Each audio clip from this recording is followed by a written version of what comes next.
महाराष्ट्राचा। दुसरी बातमी। नमस्कार, मी सुद्धा संध्या लाईव्ह मध्ये आपल्या सगळ्यांचं स्वागत। जमिनीच्या वादावरून रांजणगाव येथील आयुर्वेदिक विक्रेत्यांचे अपहरण करून अमानुष मारहाण करण्यात आली आहे। 8 आरोपींविरुद्ध गुन्हा दाखल, 4 आरोपींना अटक, बाकीचे 4 आरोपी आणि एक अनोळखी इसम अद्यापही फरार आहे। पीडित कुटुंब न्यायाच्या प्रतीक्षेत आहे। नमस्कार, माझं नाव रामसिंग आहे।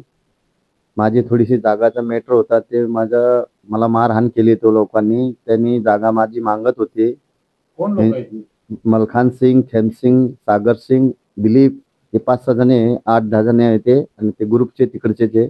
तिथं माझी जागा होती 3 गुंठे। ते जागाला सस्ते भावात मागत होते। मी ते जागा त्यांना दिली नाही। मग त्यानंतर मी दुसऱ्याला विकली। ते जागा विकल्यानंतर त्यांनी फोन करून धमकी द्यायला लागले। मी ते धमकीने घाबरलो नाही। त्यानंतर डांगे चौकला मला बोलवलं मारहाण करासाठी। मी तिकडे गेलोच नाही। त्यानंतर रात्रीचं मला अर्धी रात्रीचे 3 वाजता येऊन राजनगावमध्ये माझ्या भाड्याच्या रूम मध्ये राहत होतो, तिथे येऊन मला मारहाण केली त्यांनी। ते 10-12 जण होते आणि 3 ते 4 गाड्या होते त्यांचे।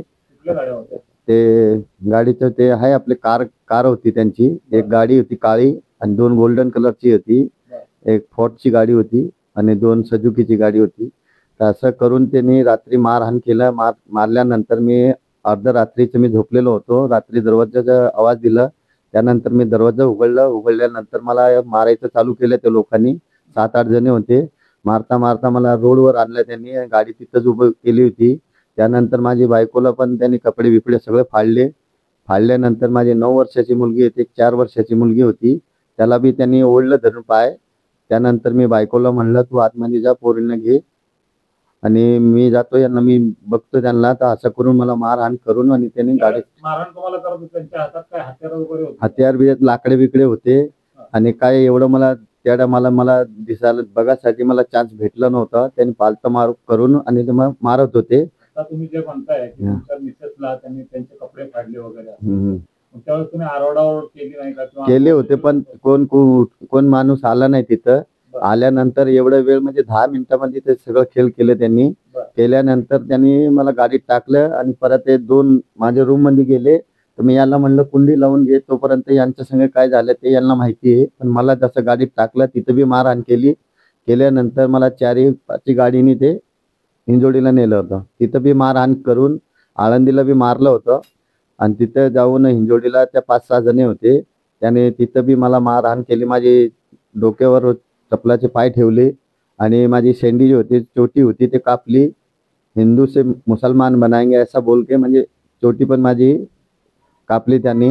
आणि माझे सगळं ग्रुपमध्ये, आमच्या समाजाच्या ग्रुपमध्ये त्यांनी सगळे हे केले, बदनामी केली आपली। बदनामी करून आता पण ते धमकी देऊ राहिले, आमच्याकडे 2-2, 3-3 बंदूक आहे, असं आहे, तुला मारणार, असं करणार, तुला जीवन सोडणार नाही आता, आणि पोलिसांना काय सांगू नको, असे धमकी देऊ राहिले। अजून मी त्यांची प्रकार झाला, तुम्ही पोलीस स्टेशनमध्ये पोलिसांना कंप्लेंट केली का नाही? पोलिसला मी रात्रीच माझी बायको गेली होती। जसं माझी बायकोला रात्रीने 3 वाजता माझी बायको गेली पोलीस स्टेशनला, तिथून फोन करायला लावला, पण ते फोन रिसिव्ह नाही केलं त्या लोकांनी। तिथून नाही केल्यानंतर मला ते हिंजोडीच्या पोलीस स्टेशनमध्ये त्यांनी मारहाण करून आणि पूर्ण पोलीस स्टेशनमध्ये सोडून गेले ते लोक, तिथनं फरार झाले।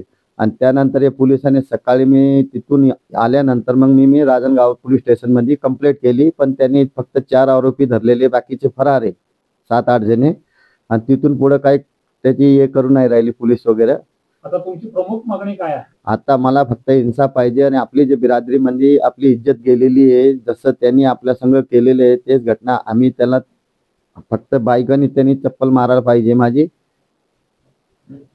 शिक्षा नको आहे त्यांना, शिक्षा वगैरे, पण जे ते पोलीस वगैरे जे करत असन, जे आरोपी जे जसं त्यांनी कांड केलेले त्या हिशोबाने जे त्यांना शिक्षा द्यायचं असन ते पोलीस देणार, आपण त्याला हे नाही करू शकत। संध्या लाईव्ह साठी प्रतिनिधी सतीश राठोड, शिरूर। ताज्या आणि महत्त्वपूर्ण बातम्या पाहण्यासाठी आजच आमच्या संध्या लाईव्ह न्यूज चॅनलला YouTube वर सबस्क्राइब करा आणि बेल आयकॉन प्रेस करा।